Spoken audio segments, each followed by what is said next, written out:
I want to introduce the next panel. Going to be moderated by Bill Becker, who's my Chief Technology Officer. So Bill is responsible for really our company's technical vision and product strategy. Where are we going? How are we going to get there? What matters? And as the CTO, he leads our strategic initiatives that are associated with the development and innovation of most of our cybersecurity solutions. And really they're gauged and directed to meet the needs of the US federal government. Bill also works directly with the company's customers and technical partners to evaluate emerging technologies. He's very instrumental in working with Gina and others in some of the government initiatives. And Bill has spent nearly 30 years developing technology in support of a lot of those cybersecurity initiatives within the government. He's been with Thales TCT, we were formerly SafeNet, since its creation in 2015. And actually, he and I have worked together for a long time. So previously, he spent 18 years with SafeNet Inc. And most recently, within that company, he was the technical architect in the CTO's office. So in that role, he supported government-related businesses by focusing on transitioning traditional data security products to new virtual technologies and cloud-based architectures. So he's got a lot of background there. Bill also held positions at Northrop Grumman, where he specialized in the development of fighter jet radar systems. So with that, I'll turn it over to Bill and his panel talk.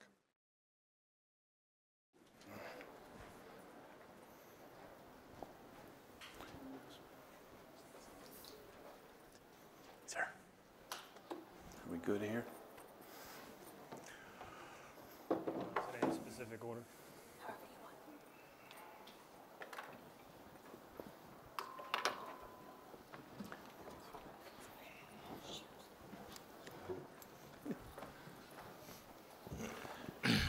Thanks, Lloyd. Appreciate it.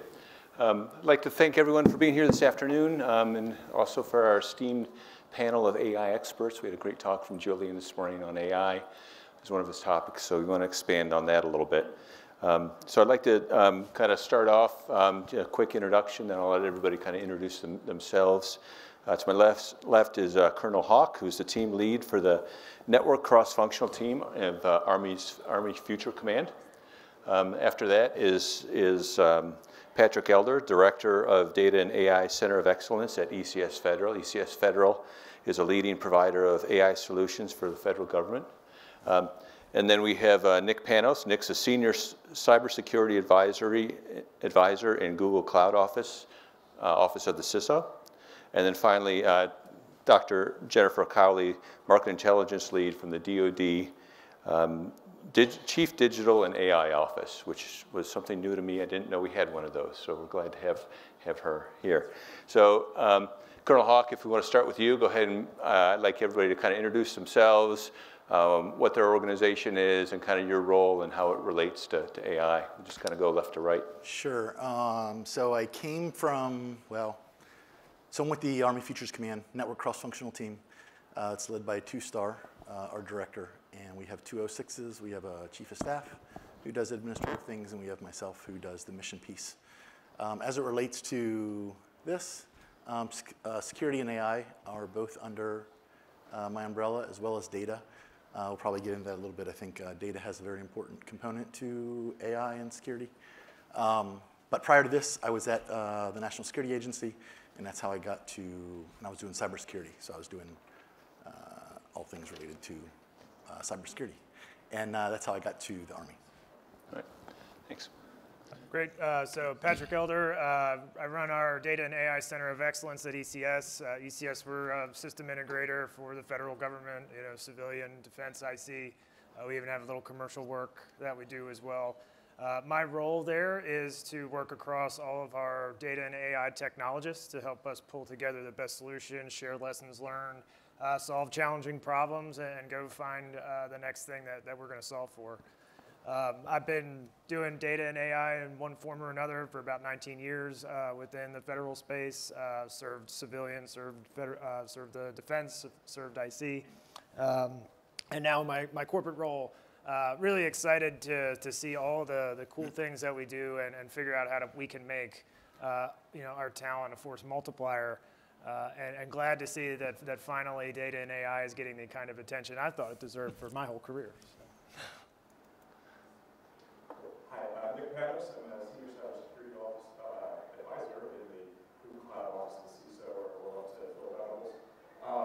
The Google Cloud platform, of course, is where AI becomes an essential part of the cloud computing experience, but it's really across Alphabet because we take our best practices that we learn for YouTube, for search, et cetera, and bring it into cloud and cloud security. So we talk about those security applications today. Prior to joining Google 2 years ago, I was director at Late Stage AIML startup, heavily regulated industries, including government, a lot of work at Langley, and that continues in my current role, where we focus on manufacturing and industry and the kind of violent collision of commercial and public sector, because we see the U.S. government as what it is, the biggest consumer of goods and services in the world.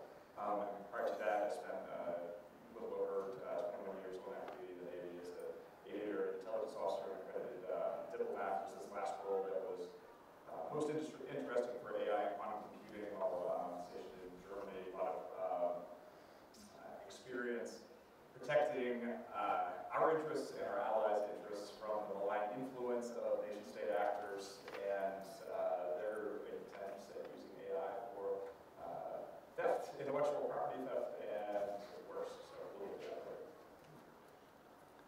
Hi, I feel like I should sing into this thing. I'm Jennifer Cowley, Chief Digital and AI Office. We exist, we're on the map.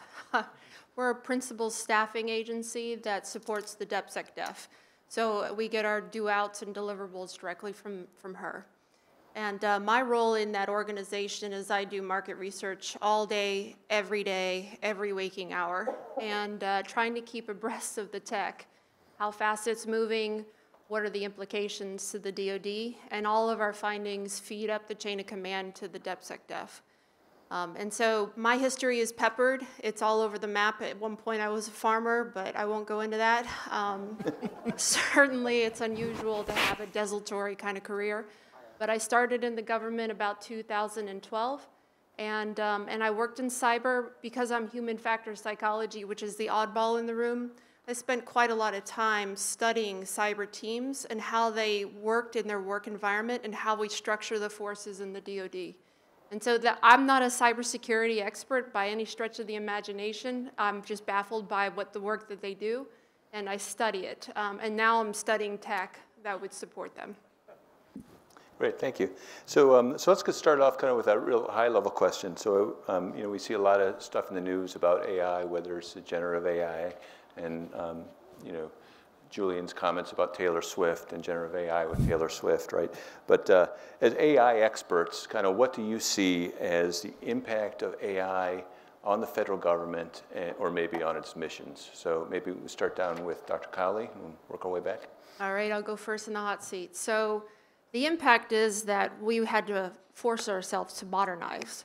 We are now in an arms race that we never intended to be. And so we've had to modernize. We've been waiting for an excuse for quite a long time. I'm not speaking on behalf of the department, but my own humble experiences in the department. And when Honorable Wark in 2016 said, we're going to do AI, and then our adversaries made statements on the media, may the best AI win, we suddenly found ourselves in an arms race. And so it's a good thing because we were behind on the tech curve for various good reasons and bad reasons. And so now we're forced to modernize very quickly and forced to keep up with the pace of the commercial market. Nick? I think, to the point Dr. it opens up new areas for cooperation, significant requirements to cooperation for that virtuous cycle to develop between the public and the private sector. I grew up in Florida, a big space geek, and one way that we've been doing this really well for years. I was very skeptical when retired General Holden, then director of NASA, announced the privatization of elements of our space exploration program. Well, that's going really, really well. We're doing some pretty incredible stuff, and we have taken the time to launch our rocket launch and then recover literally onto a platform the size of a postage stamp. That's amazing. Possible to even of, a decade and a half ago even. So with that challenge, with that as a reference point, the challenge is then to take the lessons learned that we have, going much further back in our history, between DARPA and IARPA and things like that, roll in the public sector learnings and challenges, things that we have faced to provide better goods and services for our citizenry, address the fact that SBOM, probably everyone in this room knows what that is, but nobody outside of the cybersecurity sphere probably was thinking on it. Think about that, addressing the cyber poverty line, so that we bring cyber best practices with AI to folks, to organizations, SMBs that maybe can't afford it otherwise. This is where I see CISO stepping in and doing a great job, but we're pulling that back out now. Patrick? Yeah, I think for me, I go right for hyperbole when I think about this question. It's going to change everything. Everything that we do, we're already seeing it. AI is going to be embedded in everything in our daily lives and everything that we do as part of the federal government and achieving those missions. The way that we're going to achieve those missions is going to change, the way that those are defined, and the challenges and the risks that stand in front of us are going to be changed by AI being a part of our solution set. And it's already happening. The federal government's been using AI for years. It's not just ChatGPT. That's the thing that's in our face now, and it's cute, and we can talk to it, and it talks back, and it's the first time it seems kind of real, right? That's the thing that we can all touch and feel. But your recommendation engines in Amazon and Netflix, that's AI. The biometric facial recognition that happens at the airport, that's AI. And so when we look at all these things, there's so many different kinds of AI and tools to add to our tool belt to solve the problems that are in front of us. It's going to change everything. And so that's my big takeaway for this is that question. Colonel Hawk, I'm sure you have some Yeah, so to perspectives. follow on that, well, I think that from the warfighter perspective, so automation has been around for a long time. For example, air defense, when I think of the warfighter perspective, but I also think outside of private industry versus government. So I guess I think from the warfighter perspective of our adversaries. And you've heard, as we say, with great power comes great responsibility. And that's what, when I think of AI, is there is a lot of applications for it. We can do a lot with it. There has to be an ethical piece, though, to all of this. And sometimes our adversaries may not use it the same way we do. China would do domestic surveillance and use AI for that. Luckily, we have a constitution and laws and rights. But we just have to think about that when we think about AI. Interesting. Okay, let's dig into it a little bit. When we talk about AI and security, really, we talk about the intersection of it. And there's really kind of the way I talk about it is like there's 4 different areas, right? Really, the first is malicious use of AI systems, right? So bad actors doing bad things using AI, right? The second one is really security of AI. So how do we prevent adversaries from impacting the AI systems that are in use, right? And then the third area is really security for AI. How do we protect the data that's either being used going into it or to train the AI system or that's coming out of it, right? Security for AI. And then finally, security from AI. How do we use AI, to provide cybersecurity, to provide benefits? So I think kind of the remainder of our session here, we're going to dig into these a little bit, and we'll jump around. So let's tackle the first one, countering the malicious use of AI systems by actors with ill intentions, such as criminals, terrorists, hostile states, foreign militaries. What are we up against? What are you concerned about? And maybe provide some examples of real threats that concern you. So I don't know, maybe Patrick, you want to start with this one? Yeah, sure. So I think when I think about this concept, one of the most exciting things about AI and what we've been able to see and the promise of what's some of the tools that we're looking at now is that it's this ability to be the tide that rises all boats. The thing that helps a novice code developer, accelerate the way that they get their work done, that help people do research faster, to help content be generated to something that's polished and edited in a much faster pace than we ever could have imagined before. But that also means that our adversaries can use these tools to raise the tide of all of the cyber criminals out there. So you don't have to be an expert in this anymore to develop malicious code. And because of that, instead of having one person doing that kind of thing, you could have hundreds. And so that scale and that speed that adversaries can use these tools to help them do ill will is one of the scarier things to me. It then becomes not just a speed of AI race, but it's also a speed of compute, of storage, of network traffic. Like, how do we conquer these things when we look at what could potentially be done with these tools that we're developing with the original thought of helping us do the right thing. Okay. Yes, maybe Nick, you have comments there? Absolutely. Colonel, to build on your theme there of we have a Constitution, we have a Bill of Rights, we have respect for civil liberties, our adversaries don't. That gives them access to a tremendous data field out there. I'd also like to point out one thing where we, in the West, are primarily thinking of North America and Europe, but also the significant expertise in the subcontinent. Used to educate the best and we go to work at the best companies. 5 years ago, China for the first time hired more AI PhDs that were 100% domestically educated that had gone abroad. We've passed that inflection point. So they're no longer dependent on Stanford, Caltech, MIT, et cetera. They're building at home, and they're building in a way that enables things like social scoring. So if you are caught jaywalking, you're convicted in absentia, and then you can't get into the university, you can't buy a first-class train ticket or something like that. So what we are very aware of, and it's worth Googling the joke, taking a look at a documentary that we produced. It's called Hacking Google. It's on YouTube. 12 years ago, we were targets of that kind of mindset, Operation Aurora. They got into our systems. We learned a lot from it. So we know they're after us. We know that they're after Azure. We know that they're after AWS. We know that, of course, they're after the government. So what does that mean?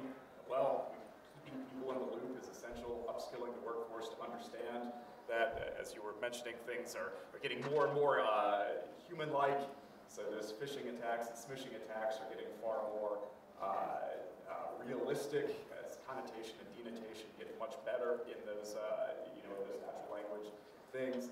And also, as we are trying to apply AI to all sorts of manufacturing processes in our critical national infrastructure and power generation and things like that, we're inducing, we're bringing in a much greater attack surface. So where there used to be physical separation between operational technology and information technology, we see things growing together in the proliferation of edge compute cases and edge devices that bring out those vulnerabilities. These are all things that keep someone in cybersecurity at Google awake. Right. So, Colonel Hawk, you have any comments on that? I mean, the adversaries, I think, military, honestly, kind of scares me a little bit of what capabilities they might have that maybe we can talk about in an unclassified environment. Oh, yeah. So from a warfighter perspective, I think about what we need to accomplish for command and control. And our advantage of being able to use AI to, we refer to speed a little bit, the speed to think and act. The challenge is if the same tools and applications and opportunities in AI are available to the adversary, we kind of lose that edge to think faster and act faster, which is a concern from a warfighting perspective. Definitely. All right, let's go ahead and change the topic. We'll kind of go across the top here, in the interest of time here. Let's discuss kind of the security of AI, right? So adversarial attacks on AI, such as attempts to fool or manipulate the AI systems or exploit their vulnerabilities or limitations. Maybe can we explore that a little bit, maybe explain what this is, what these attacks against AI systems, maybe some examples and maybe some suggestions on how to mitigate those. Maybe Dr. Cowley, you want to get that started? Sure. So this is a complicated answer, and you'll hear lots of different corners of the answer from all of us up here. But particularly, what happens is AI or generative AI or any kind of machine learning capability has a life cycle across time. So the data comes way before the model is built. And if that data isn't correct or if it isn't validated and immutable, then we're really in a mess. Because essentially that's a vector with which our adversaries try to dupe us. Now remember, these systems, like our gentleman up here had said earlier, they become the target of our adversarial activity because they're new, because we don't know how to secure them yet. So now they're vulnerable to attack. And oh, what a good idea that would be to attack them. And so we need to be careful about that. We have data poisoning, where they tamper with the data, make fake data to change the way our models are answering our questions. We have extraction, where they're extracting the model weights and understanding what our training data looks like based on that. We have model evasion, where they can come in and play around with our model to see if it fires off a completely different response by changing the grounding data or the ingest data. We also have prompt engineering, ways to do counter-hallucination or ways to get it to hallucinate, which is what we want. Essentially, these vehicles, we call them a system, but these systems are the place where we can dupe our forces into believing a reality exists when it doesn't. And that's exactly what they're trying to go after. So we don't really know how to secure them properly yet. We're working on that, fast and furiously with the help of you all in the audience. But we have a long way to go. And I encourage you to continue to lean in on the AI space and help us. Thanks. Patrick, I think you probably have some thoughts on this. Yeah.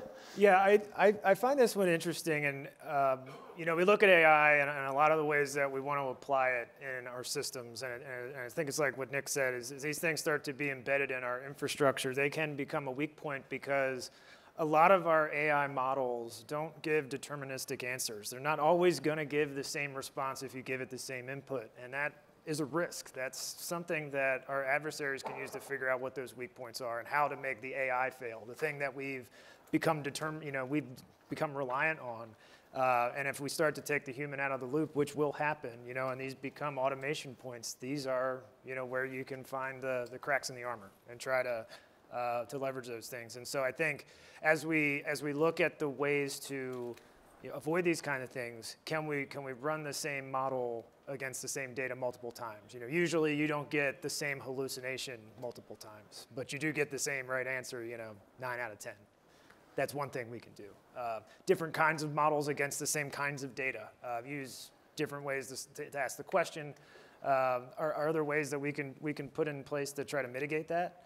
But you talk about data poisoning. That doesn't just affect how you model your data and how you train it. You can also put that in the input data that you're going to actually run the model through. You can confuse the model with something that's not even visible to the human eye in the case of image recognition. And if that's something that is being done by adversaries or bad actors for something like a speed limit sign or a stop sign or a self-driving car, that could have dire conclusions. So you can extrapolate that and see that there are a lot of ways to take advantage of AI without the right guardrails in place, and this is where our governance and our human in the loop and the layers upon layers of security that we talk about with regular cyber that need to be in place. Great, thanks. Colonel Hawk or Nick, you have any comments on that one, or we can go on? Patrick's spot on. I'd highlight that it comes with a cost that is frequently not considered. Prevent that data, an affirmative step that large organizations can take against that data poisoning is encryption. That costs money, and it is necessary. Data at rest and transit, when being processed, encryption is a best practice. And then to the human in the loop element of it, thinking of the tactical private or soldier, sailor, airman, or marine that's in the mix there. Upskilling the workforce to understand there are certain practices that may seem like a great, well-meaning shortcut, but if you throw something into ChatGPT, it's the same as spray painting it on the side of your building.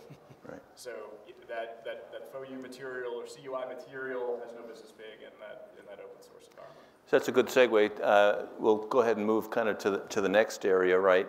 And this is you mentioned encryption, and the next topic, security for AI, right? Kind of the bottom left, I guess bottom left quadrant, right? Security for AI, right? And it's an area of Thales TCT's expertise, right? Protecting the data. So there are massive amounts of data that are used by AI systems, right? Whether it's training the AI system or the large language models, collecting data. It's a massive amount of data, and there's always the risk of protecting that data, right? Is it going to get spray painted out there? Some examples might be biometric data or something like that. You're doing something where you're gathering information. You're training a model, let's say, to detect cancer in somebody, right? Well, that's fine. You can have all the data there to do that, but what if there's PII information? Do you really want the person's personal information leaked out as part of that? So I guess the question is really, the topic is the security for AI. Maybe talk about, what are you concerned about and what are, some of the mitigation techniques. So maybe Patrick, I think you work in this area a lot. Yeah, so I think this is, the example that you laid out is the cross-section of security and then, ethical use of AI, right? Because that personally identifiable information and, demographic information, that's how bias can be introduced into models, whether you intended to do that or not.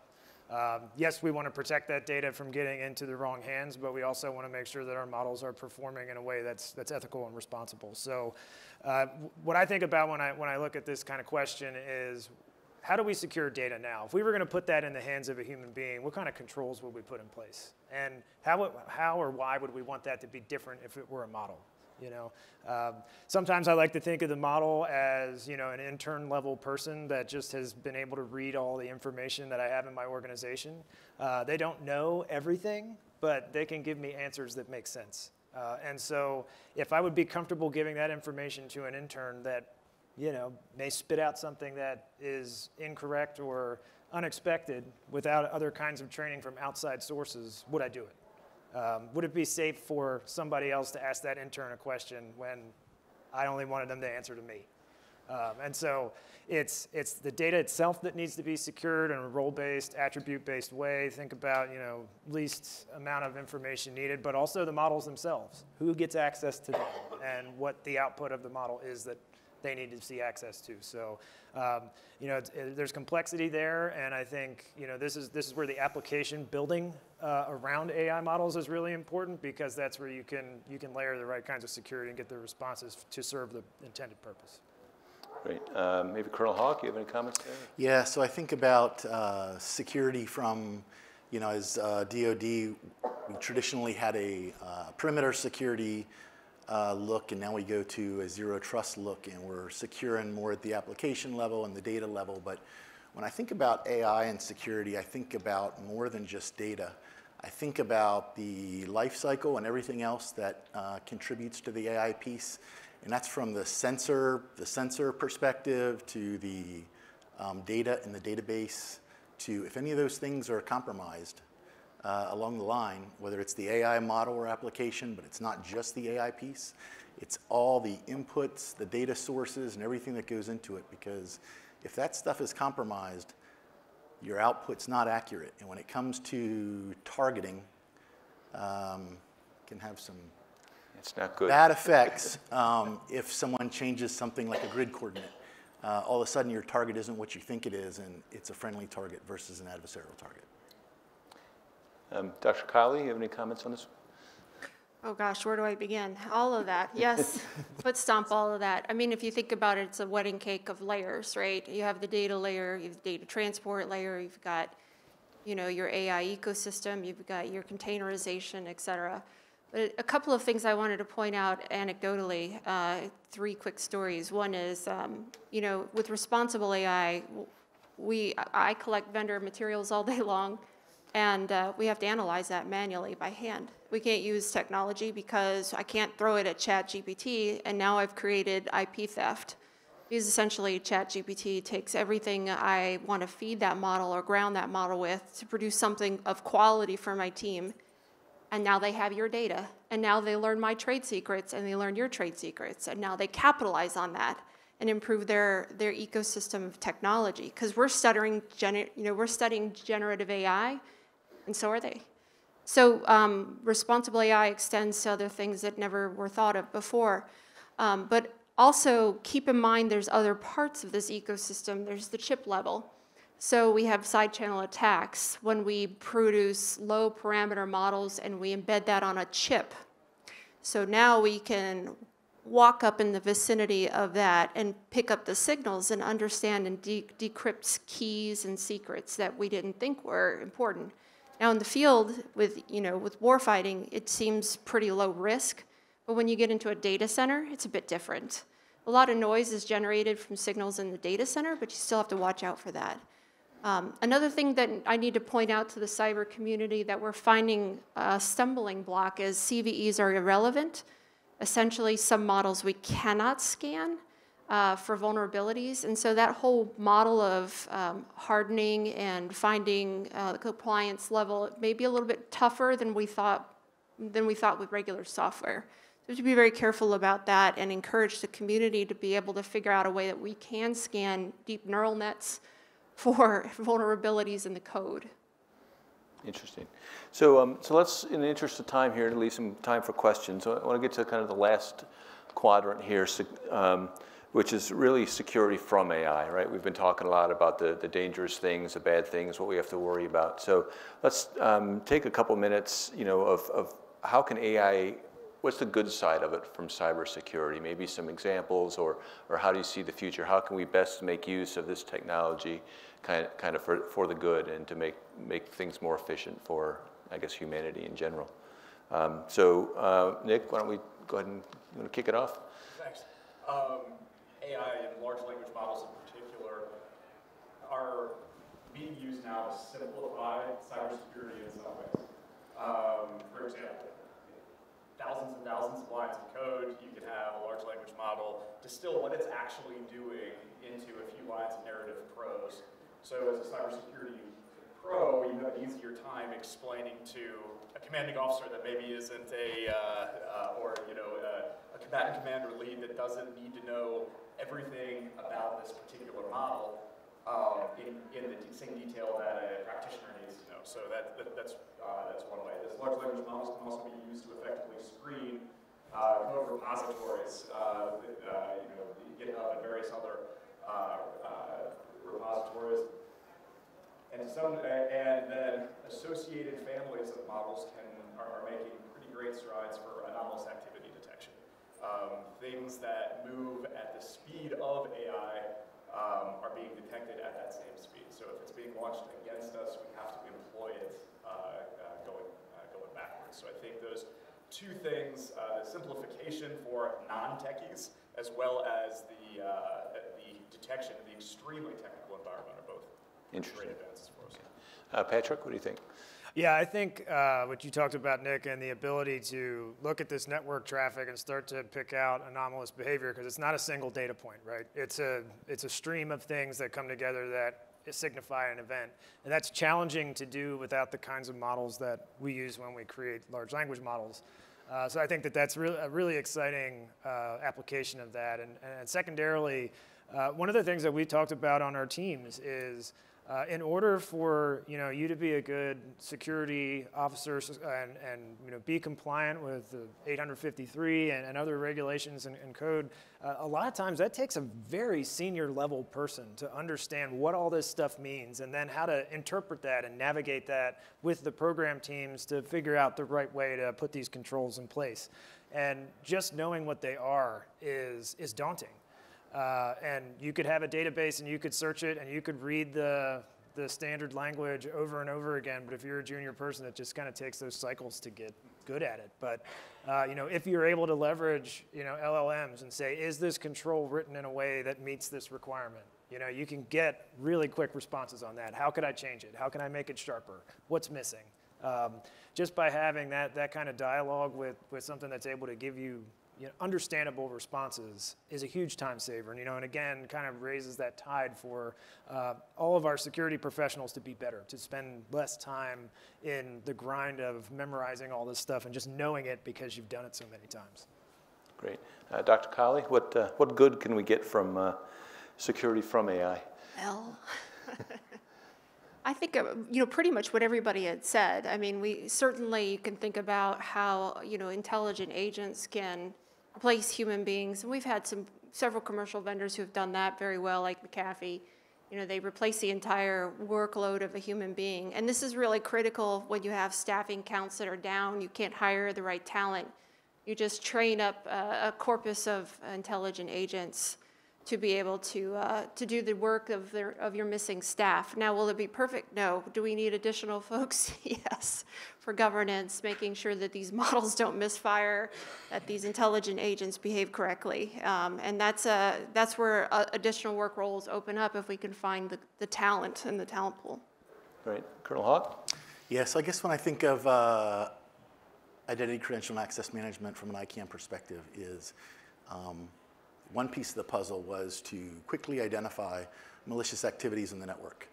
The next piece of that is to get those activities or individuals removed from the network. So I think once we tie that back to an ICAM database or just getting those folks, more than just identifying them, is to get them removed from the network. That's how we would use AI Interesting. from cybersecurity. Great. Well, at this point, I'd like to go ahead and open up for questions, and from the audience, hopefully we have some. If not, we'll run with a couple of our own. Anybody? Pretty quiet. Yeah, go ahead. Yeah, you mentioned obviously protecting against confidentiality and integrity attacks against the models. Have you implemented any security, and what was, if this was set as a requirement against the model keepers, what's the expected impact of those that they would expect? Yeah, I think for us, the model for the CI is really about how we secure the data that we'd be training with. That's the biggest thing. So for us, this is a lot of times when we talk to our customers that want to undertake AI projects, we have to start with the beginning. Is your data ready? Do you have secure governance? Are you in a position where you can actually take this and run with it?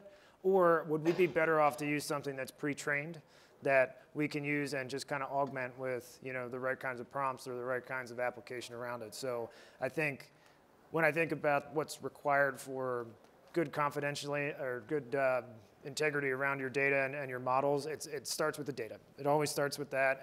And what are your policies? What are you putting in place in order to ensure that that data is protected and monitored? Great. More questions? Got to be some more. Yep.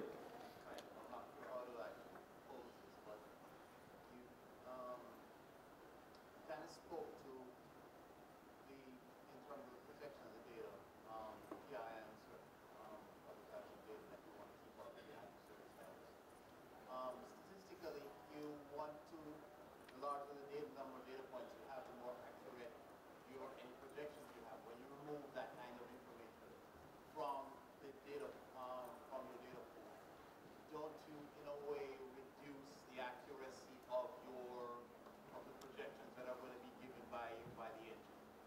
And also, when you speaking to the kernel, when you remove that data, do you actually then create a population of data that kind of tells you how your enemy is thinking, or do you just discard it?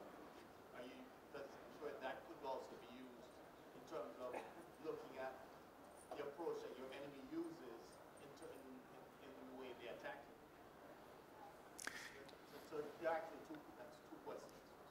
Yeah, I was going to say there was a multi-part thing there, but I would say when you mentioned removing data, we're not removing much data. We have a whole lot of, as I alluded to earlier we have a whole lot of sensors out there, more than our adversaries would. It's one of the advantages we have today.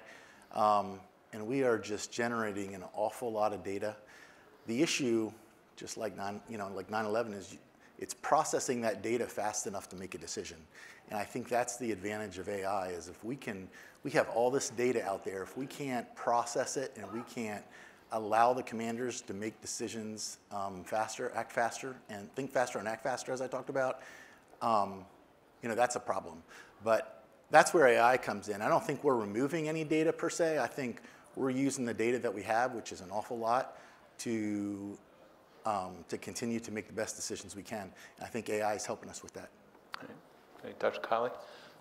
Yeah, I was going to also address something that you were sort of alluding to there. And one of the threats or fears that we have is as the web generates fake content for various reasons, for social media, for influence campaigns, these vendors are likely going to scrape the web of fake content. And then we're going to retrain models, or we're going to use a RAG architecture and put that information in our content store and ground the models. Now there's implications of that statistically, because now you're reducing the variance. You don't know, first of all, you don't even know if it's fake or real, and we need better deep fake detectors. We have a ton of those for imagery and computer vision, but very few for text and waveforms, non-speech waveforms particularly. So as I'm sure our threats are thinking about what happens when you reduce the feature space, what happens when you reduce the weight space, how much diversity do you have, and what does that impact the accuracy? So we're at this point where there's not going to be a lot of human-generated data that these models are likely going to be trained on. Yes, we will have some, but it looks like we're going to close that gap, so a lot of the content may turn into machine-generated content, and then we don't know the ramifications for that in the long run and how that's going to impact the accuracy of these models. So it's just something that has been alarming to us in our office. Yeah, it's an interesting topic, right? So we can go there a little bit. You talk about how much data is out there, like in ChatGPTs or searching the world for all this data, but they're also generating this data, right? And at some point, I've seen people comment about the risk of actually there not being any original data out there anymore, right? And so you get this level of, it kind of builds on top of each other, right? And, somebody tells a lie and then they believe that's the truth, and then that becomes, it just keeps going. Do you think we're at a risk yet of too much data being generated by AI that is starting to kind of influence itself? Any comments on that, maybe Nick or Patrick? Yeah. I mean, it could happen, but I think, what is it getting generated from? You're going to get then populations of data that are diametrically opposed. So what do we want to use? That goes into your data engineering as well. What are you doing to validate that, profile that? To get to the thought about the PII. There are ways to hide that where you're not necessarily disturbing the fidelity or the sample of the data. But you're hiding that actual individual's information line by line if somebody were to pick it up. I think it's the same kind of thing when we start thinking about what kind of information is fake out there, generated. If it's generated on truth and it's generated more truth, is that helping us or is that hurting us? And I think as you look at these situations, you go back to good data engineering practices to help facilitate those models to continue to be useful. And that's another thing. I think Dr. Cowley mentioned the ability to identify this stuff. What is generated versus what isn't. Right. Nick? I'd add to that the advances in, it's called the shortening of technological epochs. We think about the hardware that underpins this. Industry is responding very quickly to be able to handle the data generation here. So early 70s, my dad was in P3s hunting Soviet submarines. By the mid-90s, when I was in high school, the TI-85 that I was using in calculus had more compute power than he had on board, right?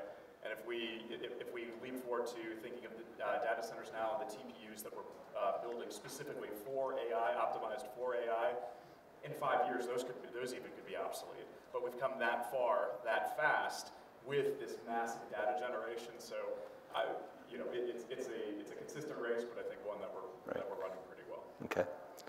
I guess another question. It came up the discussion earlier. I think Colonel Hawk mentioned adversaries not having the ethical standards that in the Constitution of the United States. So this is always kind of a topic that comes up, and I was going to avoid it, but now I won't.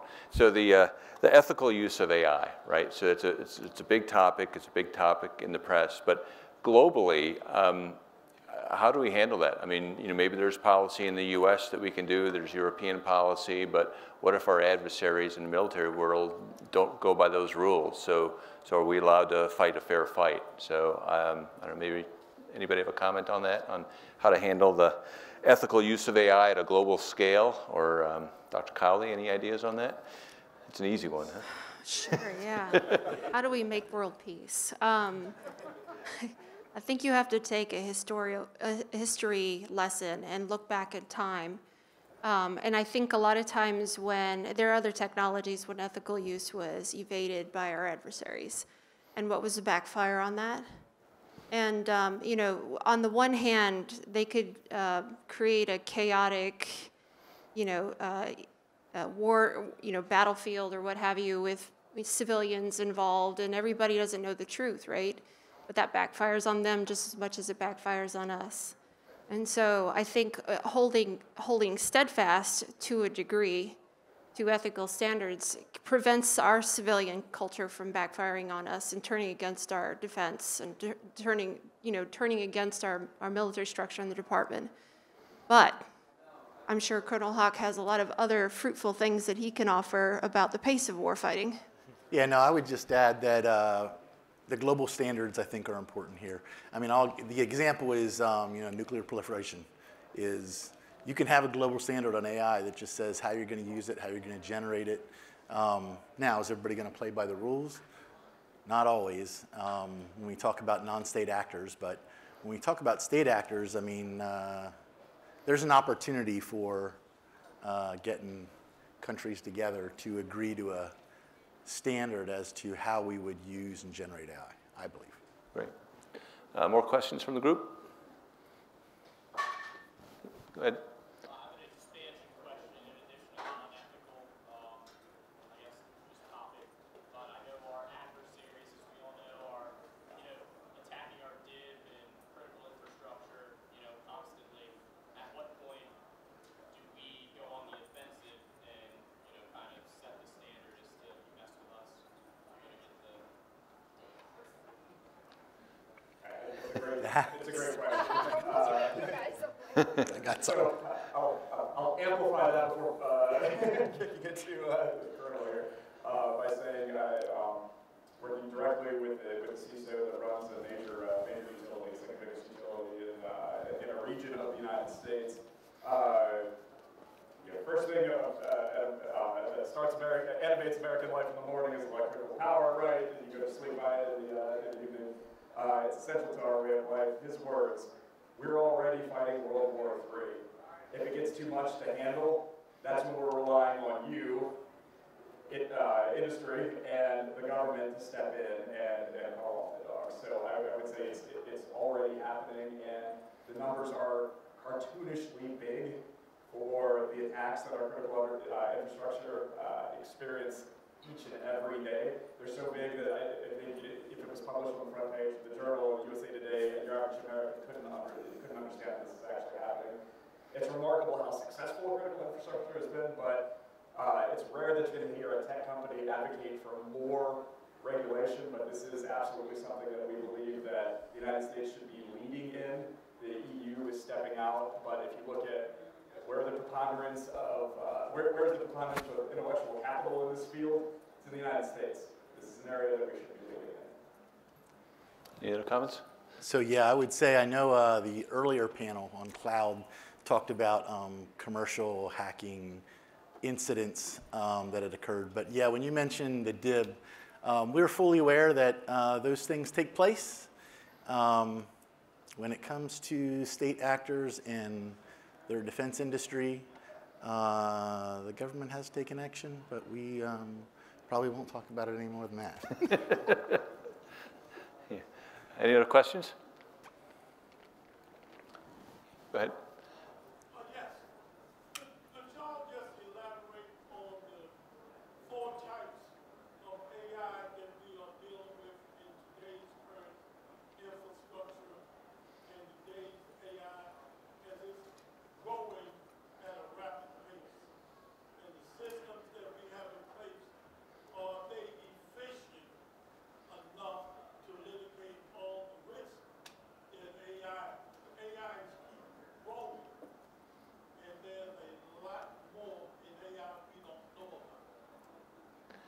Yeah, it's a tough question. Anyone want to take a shot at that? Dr. Cowley? I'll only talk about where we are today and where the horizon is moving quickly. And then I'll leave the rest to the hard stuff to my colleagues to the right. But essentially, you think about the different types of AI. So AI is just a system that mimics human intelligence in a way that helps us decide quicker or decides on its own. Many different categories of that exist. I won't get into that pedantic mess. But what I will say is, in terms of cyber, grounding your question in cyber, we see our adversaries and our threats using technologies like botnet armies, which have a slave-master relationship where a commander, not a military commander, but the master is dictating at scale how to attack our Doden infrastructure. So we know that exists, and thanks to the commercial for all of that. But then we also have the generative AI market that's moving quick, and they had the tech revolution. So everybody is putting generative AI in the data fabric, in the data mesh, in knowledge management, in records management things. It's all over the place. Data labeling, procurement, all of that is being infiltrated by generative AI of some sort. That includes large language models, et cetera. But then the future horizon of that is it's moving so fast. I would say it's probably the fastest pace I've seen in technology growth since the advent of LLM. So we've got to keep up with it. Multimodal models is probably the next possible revolution, and then beyond quantum. And so we have to train our forces to keep up with the pace of technology so we can adequately adjust policy, acquisitions, defense, et cetera, so that we have a trickle-down effect of that knowledge and we actually get ahead of these things. Great. Any other comments from the group, the panel? So I would just say when you talk about the various types, which means different things to different people, for the Department of Defense and for the Army, I see a non-fatal AI solution and a fatal AI solution. So from a non-fatal perspective, I think there's a lot of opportunity for AI to be incorporated quickly. So for example, we did some experimentation in Indo-PACOM that allowed, this is medical related, if someone was actually injured on the battlefield and they come and they get picked up in a helicopter, you have to put very little data in there as far as this person, okay? The person that was injured. That helicopter knows where to go. They know where to go as far as a clinic. They know if there's beds available. They know if there's a blood type available. So all that kind of stuff is non-fatal. And you can quickly get after and use AI for that because there's a little less risk, as opposed to, and I know the injured person's there's risk, but I'm saying as opposed to a sensor-to-shooter concept where you need to have the human in the loop that we talked about, that you can't, it's harder to automate identifying a target and destroying a target, all automated without having a human in the loop. So when I look at fatal and non-fatal, I think they're treated very differently, and I think the opportunity for non-fatal we can act on much quicker than we could with a fatal situation. Interesting. Any other questions? We've got a couple minutes left. Okay, I guess maybe one last question. We'll kind of go down the panel here and kind of wrap it up. You know, any comments you have. But what do you see kind of as the biggest, as far as the future of AI looking forward a number of years? What do you see the biggest impact of it having, or maybe what would you like to see the biggest impact of AI happening in the next 4 to 5 years? Start, Colonel Hawk.